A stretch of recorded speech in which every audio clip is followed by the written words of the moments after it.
بسم اللہ الرحمن الرحیم۔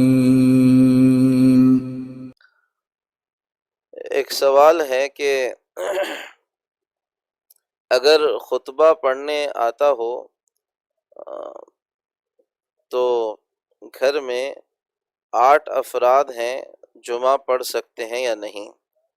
اس زمانے میں ابھی لاک ڈاؤن کی وجہ سے جو صورتحال ہم لوگوں کے سامنے ہے، اس میں ایک بنیادی بات یہ بھی ہے کہ جمعہ کی نماز کے بارے میں اس وقت کے جو علماء ہیں اور فقہا ہیں وہ کافی کچھ مختلف آراء اپنی رکھے ہوئے ہیں۔ ہمارے بر صغیر کے بڑی شخصیت حضرت مفتی تقی عثمانی صاحب دامت برکاتہم ہیں، ان کی ابتدائی بات تو جمعہ کے متعلق آئی تھی کہ انہوں نے کہا کہ جمعہ پڑھ سکتے ہیں۔ بعد میں پھر ان کا اپنا نظریہ پھر سامنے آیا کہ بجائے جمعہ کے جماعت کے ساتھ ظہر کی نماز پڑھ لی جائے۔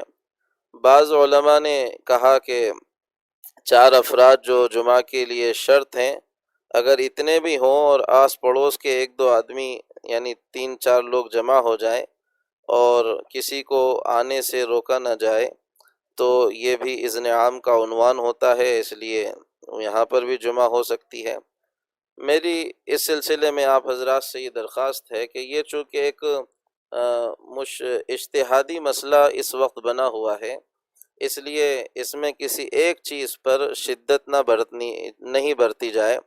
اگر کہیں پر اس طرح کی صورتحال ہو کہ 1-2 آزو بازو کے گھر ملا کے 1-2 لوگ آ جائیں اور 4-5 لوگ یا 6-7 لوگ وہاں پر ہو جائیں اور وہ جمعہ پڑھ لیں تو اس میں ان پر بھی لعن طعن نہیں کرنی چاہیے۔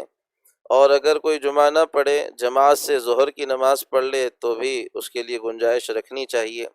اور اگر کوئی انفرادی طور پر صرف ظہر پڑھتا ہے تو یہ تینوں بھی شکلیں اس وقت کہی گئی ہیں، اور تینوں بھی شکلوں میں کسی چیز پر اصرار مناسب نہیں ہے۔ اگر آپ 8 افراد ہیں اور خطبہ پڑھنے آتا ہے تو پڑھ لیں، اس میں کوئی حرج نہیں ہے۔